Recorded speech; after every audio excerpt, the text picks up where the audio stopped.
Okay, तो अब हम लोग स्टार्ट करते हैं heat transfer through hollow cylinder. ठीक है, ये सिलेंड्रिकल बॉडी ली हुई है, हॉलो सिलेंडर है, इसका इनर रेडियस R1 है, आउटर रेडियस R2 है, लेंथ इसका L है। ठीक है, तो हॉलो सिलेंडर है तो इसमें यहाँ पे मटेरियल फिल होगा, ऐसे है ना, ये मटेरियल है। और हॉलो कहाँ पर है? हॉलो कहाँ पर है? हॉलो ये है सेंटर में, है ना, यहाँ पे ये हॉलो है।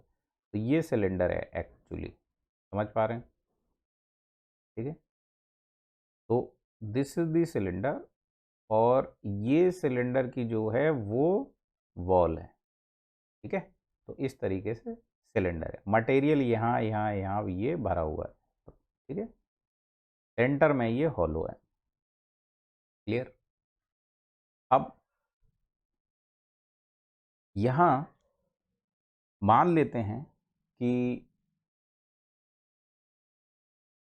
इसका इनर सरफेस जो है, इसका यहाँ पर टेम्परेचर है T1 और आउटर सरफेस जो है यहाँ, इसका टेम्परेचर है T2।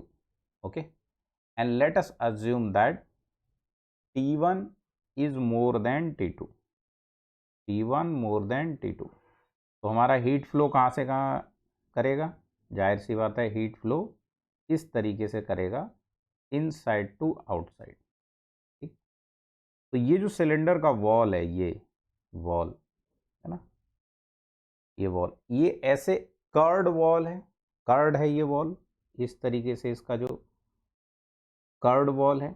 तो यहाँ पर इसमें कंडक्शन के थ्रू ये हीट ट्रांसफर होगा, इसको हमें फाइंड करना है। साथ में टेम्परेचर यहाँ से यहाँ कैसे वेरी करेगा, स्ट्रेट लाइन या ऐसे कर वैसे कर, पैराबोला या क्या बनेगा, वो अपने को पता करना है। टेम्परेचर प्रोफाइल पहले अपन लोग टेम्परेचर प्रोफाइल पता करेंगे, फिर हीट फ्लो रेट का इक्वेशन मालूम करेंगे। ठीक है, तो ये डायग्राम मेरे साथ में बनाते चलो। तो इसमें और चीज़ें बनाते हैं जरा। रेडियस R1 R2 बना हुआ है, लेंथ L। इसके बाद यहाँ मान लेते हैं हम कि किसी जनरल रेडियस R पर, किसी जनरल रेडियस R पर dr थिकनेस का वॉल है, सिलेंड्रिकल वॉल।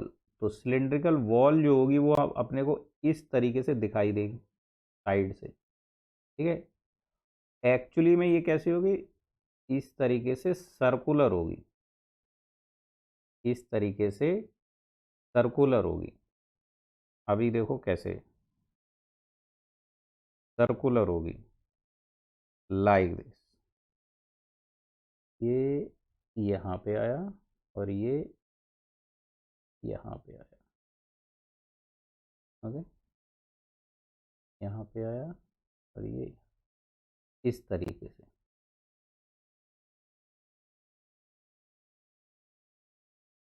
तो dr थिकनेस जो है वो कैसे दिखाई देगी?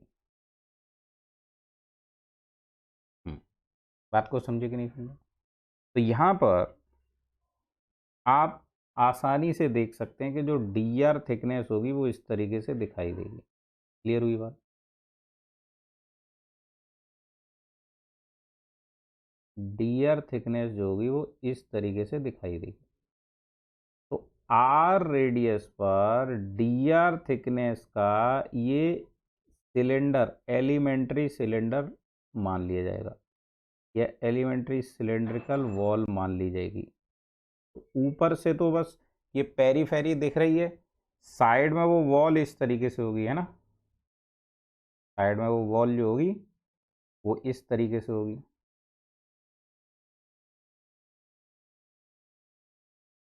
ये सुनो, इस तरीके से, और ये पूरे में इधर भी होगी और नीचे तक। तो Q जो है वो यहाँ से पास करेगा सेम क्यू, जो यहाँ से चलेगा वही क्यू इस बीच वाली वॉल को क्रॉस करता हुआ यहाँ जाएगा। बताइए ना समझ में? हाँ, तो देखो इसमें हम पूरा एनालिसिस करेंगे, डेरिवेशन करेंगे। तो एजम्पशंस के साथ लिखना स्टार्ट करते हैं इसमें। तो सबसे पहले लिखो, इतना डायग्राम बन गया क्या? बन गया होगा आई होप। इनको मैं इधर भी बना देता हूँ।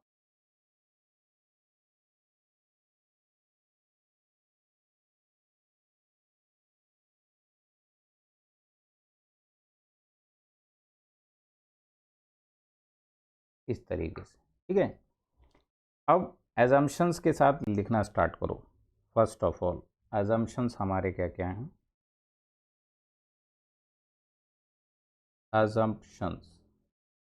एजम्पशंस हैं हमारे, पहला one dimensional radial steady state, या स्टडी स्टेट को दूसरा लिख देंगे, रेडियल हीट फ्लो पहला लिख दो, रेडियल हीट फ्लो पहला लिख दो। दूसरा लिखेंगे स्टडी स्टेट।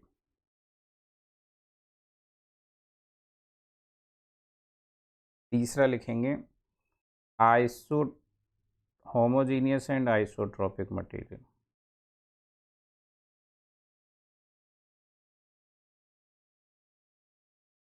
मतलब के जो होगा वो पूरे हर रेडियस के लिए कांस्टेंट रहेगा और नो हीट जनरेशन, कोई हम इसमें हीट जनरेशन कंसीडर नहीं कर रहे। ठीक है जी, दैट्स इट। तो वन डायमेंशनल रेडियल का मतलब है कि हम सिर्फ रेडियल डायरेक्शन में हीट फ्लो मान रहे हैं ना, रेडियली ऐसे हर तरफ बाहर जा रहा होगा। अगर हम इस हॉलो सिलेंडर को ऐसे बनाएं तो क्यू जो है वो रेडियली ऐसे बाहर जा रहा होगा, है ना। तो किसी को लग रहा होगा सर ये एक्स है, ये वाई है, ये वाई है, ये एक्स है, ये टू डायमेंशनल हीट फ्लो हो गया। नहीं भाई, वन डायमेंशनल रेडियल लिखा है, मतलब सिर्फ रेडियल डायरेक्शन में ये बाहर जा रहा है। तो हमारे लिए एक ही डायमेंशन होगी या आर। कौन सी डायमेंशन होगी? आर। सिलेंड्रिकल कोऑर्डिनेट कौन कौन से हैं? आर, थीटा, जेड, ये तीन कोऑर्डिनेट हैं। एक्स वाई की बात नहीं चल रही है यहाँ, ठीक है। सो ओनली वन डायमेंशनल मतलब रेडियल डायरेक्शन में हीट फ्लो कर रहा है, थीटा में हीट फ्लो नहीं कर रहा है। थीटा का मतलब कि ऐसे हीट फ्लो करने लग जाए, इसमें इस सिलेंडर में ऐसे अगर हीट फ्लो करने लग जाए तो वो थीटा वाला डायरेक्शन का हीट फ्लो कहलाएगा। और अगर एक्सियल डायरेक्शन में ऐसे उसकी लेंथ के अलोंग हीट फ्लो करने लग जाए वो जेड डायरेक्शन का हीट फ्लो होगा। बात समझे कि नहीं समझे? ये बहुत बारीक चीज़ें हैं, बहुत बेसिक है, इनको कोई बोलता नहीं है, डिस्कस नहीं करता है। ओके, तो यहाँ पूरा लिखो one dimensional radial heat flow, यानी तीन डायमेंशन में से सिर्फ एक, कौन सा वाला? रेडियल डायरेक्शन हम अज्यूम कर रहे हैं। मतलब हीट ऐसे ऐसे नहीं घूमेगा, हीट ऐसे लेंथ के अलोंग जेड डायरेक्शन में नहीं चलेगा, हीट हमारा सिर्फ रेडियल डायरेक्शन में चलेगा, ऐसे रेडियली आउटवर्ड, रेडियली आउटवर्ड, हर डायरेक्शन में रेडियली आउटवर्ड। ठीक है, ये बात। तो देखो यहाँ टेम्परेचर प्रोफाइल की बात करते हैं। एक काम करो तो ना इधर भी बना दो तो अच्छे से समझ में आएगा कि भाई क्यू उधर भी जा रहा है और क्यू इधर भी आ रहा है। ओके, हाँ, अब बात करते हैं टेम्परेचर प्रोफाइल की शुरू। तो टेम्परेचर प्रोफाइल तो हमारा जनरल हीट कंडक्शन इक्वेशन जो फाइंड किया है उसी से एजम्पशंस के साथ बनाएंगे। तो एजम्पशन क्या है? One dimensional radial heat flow. हमारा इक्वेशन ये है, one dimensional radial steady state without heat generation, सारी कंडीशन हो गए। तो ये वाला इक्वेशन लग जाएगा, ये सुनो। तो 1/r dr r into D T by D R. तो यहाँ लिखेंगे एज, हमारा इक्वेशन है 1/r d/dr अंदर में r dt/dr इक्वल्स टू 0। तो इस इक्वेशन से शुभारंभ करेंगे। ठीक है, अब इसमें ये जो 1/r है ये राइट साइड में भेजा जा सकता है, इसको 0 कर दो तो यहाँ पे आ जाएगा d/dr r dt/dr equals to 0 बन जाएगा। अब यहाँ पर क्या करें, इंटीग्रेट कर दो, तो इधर भी इंटीग्रेट किया, इधर भी इंटीग्रेट किया। लेफ्ट साइड में इंटीग्रेट करेंगे तो d/dr हट जाएगा, r इंटू dt/dr बचेगा, 0 का इंटीग्रेशन हो जाएगा कांस्टेंट c1। ठीक है जी। तो यहाँ से what you can write dt/dr equal to c1/r। Yes और no, dt/dr equals to c1/r। Yes और नो। तो ये बन जाएगा हमारा सेकंड इक्वेशन। इसको फिर से इंटीग्रेट कर दें भाई, फिर से इंटीग्रेट कर दें तो ये बनेगा हमारा dt/dr का t बचेगा, c1/r का क्या बन जाएगा, बाई आर है तो ये बनेगा c1 ln r, है ना, प्लस एक और कांस्टेंट जुड़ जाएगा c2। ये बन जाएगा इक्वेशन नंबर 3। तो ये अपना टेम्परेचर का इक्वेशन है फिलहाल। अब इसमें हम बाउंड्री कंडीशन लगा के C1 C2 फाइंड कर सकते हैं। यस और नो। तो देखो यहाँ पर अप्लाई बाउंड्री कंडीशन पहली, at r equal to r1 हमारा टेम्परेचर है T इक्वल टू T1, है कि नहीं है। देखो हमारा r इक्वल टू r1 पर इस सरफेस पर टेम्परेचर है T1 और r इक्वल टू r2 पर टेम्परेचर है T2। तो यही दो बाउंड्री कंडीशन लगा देते हैं। तो पहली लगाएंगे तो उसमें आ जाएगी equation T1 C1 ln r1 plus C2। ठीक है, एंड एट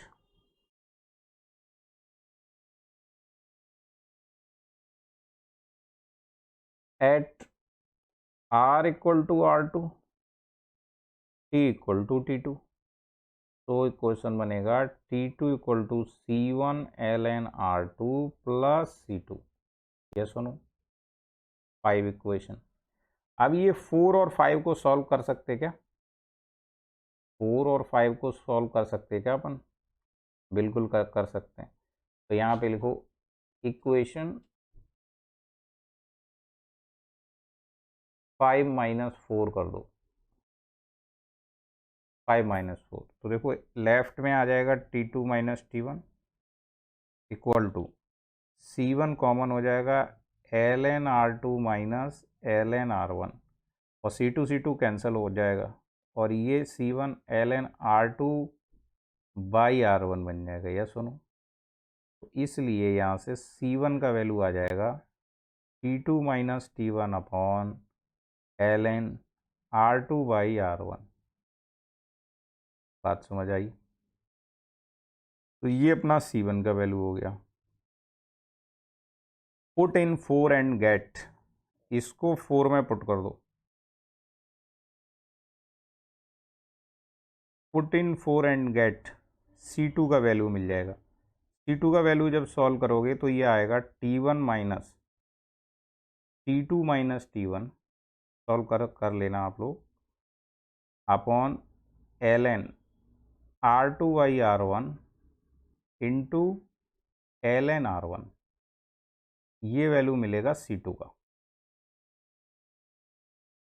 ठीक है, this will be the value of C2। अब ये C1 C2 दोनों कहाँ पुट करेंगे, इक्वेशन नंबर 3 में। चमक रहा है कि नहीं। तो इसको इक्वेशन 3 में पुट कर दो, पुट 6 and 7 in 3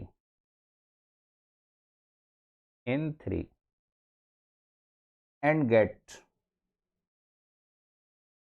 get जब आप उसको उसमें पुट करोगे और उसके बाद वैल्यू सॉल्व करोगे तब आपको ये मिलेगा equation T minus T1 upon T2 minus T1 equal to ln r upon r1 divided by ln r2 upon r1, ये बन जाएगा।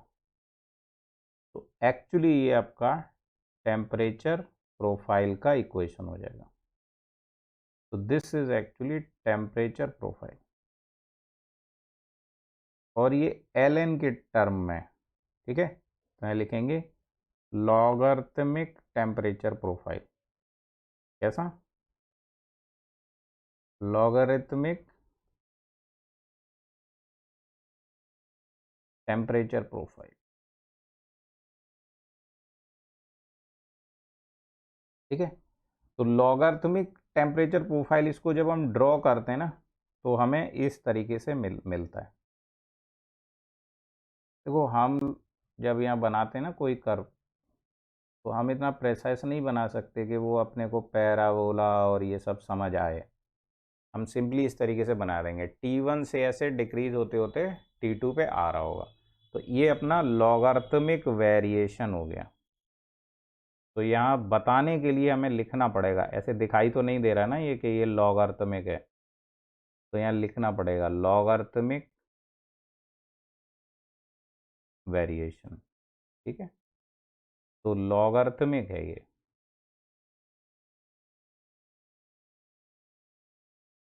ओके। T1 से T2 इस तरीके से वेरी कर रहा होगा, ठीक है। चलो आगे बढ़ते हैं। तो टेम्परेचर प्रोफाइल का अपना काम हो गया, टेम्परेचर प्रोफाइल का अपना काम हो गया। अब बात करते हैं अपन हीट फ्लो इक्वेशन का, है ना। तो हीट फ्लो या हीट इक्वेशन या हीट फ्लो रेट, इसकी बात करते हैं, ओके। तो यहाँ देखो, यहाँ पे अपना as Q is given by minus KA dt by dr, dt by dr, इसे बोलता हूं मैं इक्वेशन 8 हो चुका है, 9 बोल देता हूँ, इक्वेशन 9 बोल देता हूँ, ठीक है। कंडक्शन का ये सिंपल इक्वेशन है। टेम्परेचर यहाँ रेडियल डायरेक्शन में वेरी कर रहा है, तो dt by dr लिखेंगे। अब यहाँ जो एरिया है जिससे Q पास कर रहा है, वो कौन सा एरिया है? कर्ड एरिया है, ऐसे कर्ड है ना, हॉलो पाइप की तरह। तो उसका जो एरिया बनेगा वो बनेगा 2πr_L, 2πr_L surface area. Surface area कैसे बनाएं? हमारा जो जनरल वाला एलिमेंट माना था ना r डिस्टेंस पर, उसका थिकनेस dr है, लेकिन हम उसका r ही मान लेंगे, और ये वाला कर्ड एरिया जो होगा, ये कर्ड एरिया, ये इस एरिया का वैल्यू, तो ये पेरीफेरी क्या है? 2πr, ये लेंथ क्या है? l। तो एरिया, ये surface area of this elementary cylinder क्या बन जाएगा? 2πrl, ठीक है। तो यहाँ पे लिख दो, यहाँ पे लिख दो 2πrl इंटू dt/dr। बात समझ आई? dt/dr। इसको अपन कैसे सॉल्व कर सकते हैं? आर वाले टर्म एक तरफ कर लो, टेम्परेचर वाले टर्म एक तरफ कर लो। तो अपन कैसे लिखें इसको? अपन लिखेंगे Q/r इंटू डी आर, है ना, एक साइड हो गया, और माइनस का 2πkl और dt, ये एक तरफ हो गया। इधर इसको इंटीग्रेट कर दो, और आर के रेस्पेक्ट में इसको इंटीग्रेट कर दो टेम्परेचर के रेस्पेक्ट में। तो आर वेरी कर रहा है तुम्हारा R1 से R2, और टेम्परेचर वेरी कर रहा है T1 से T2। ये सुनो, T1 से T2 कर दो इंटीग्रेट। तो लेफ्ट साइड में आएगा Q ln R, लिमिट लगेगी R1 से R2। राइट साइड में आएगा 2πkl T, और लिमिट लगेगी T1 से T2। तो इसको जब सॉल्व करोगे तो simple ln R2 by ln R1 बनेगा।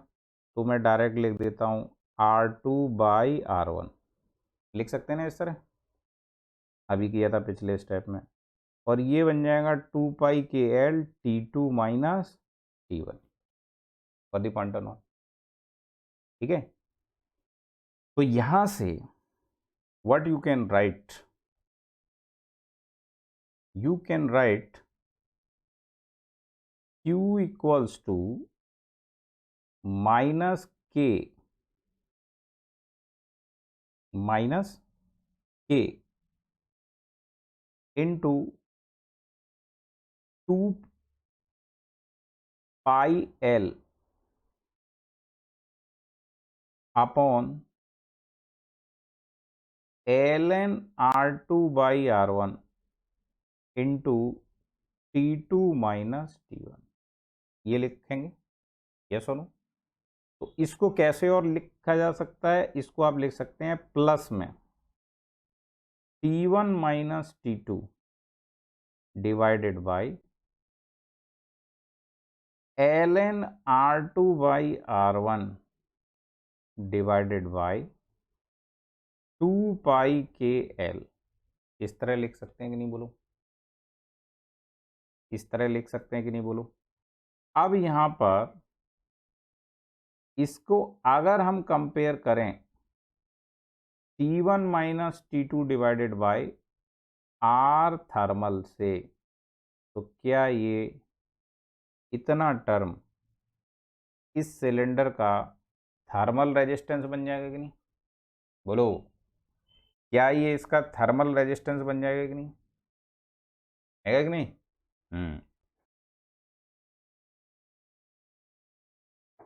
So this will be actually equal to R thermal of the cylinder।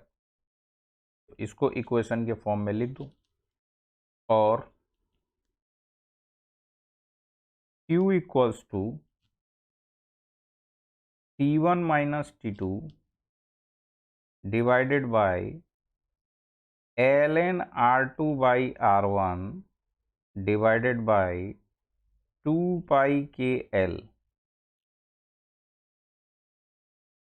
Equals to T1 minus T2 divided by R thermal of the cylinder। Okay, so this is the heat equation, or you can say heat flow, heat equation, or you can say heat flow। Equation 9 हो चुका है, तो बोल दो equation number 10। Okay, साथ में लिख दो where R thermal equals to ln R2 by R1 divided by 2πKL। तो ये आर थर्मल का फॉर्मूला भी हो गया, आर थर्मल का फॉर्मूला भी हो गया। अब ये किसके इक्विवेलेंट है, ये इक्विवेलेंट होगा इस सर्किट के।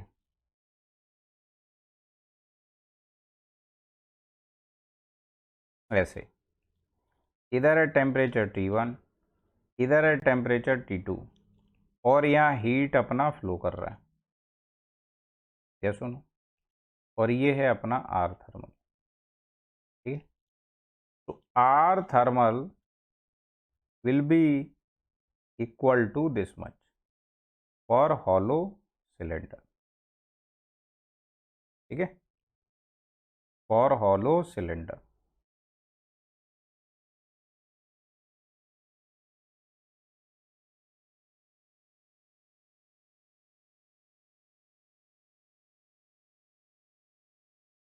ठीक है जी, बन गया यहाँ तक, नोट कर दो पूरा।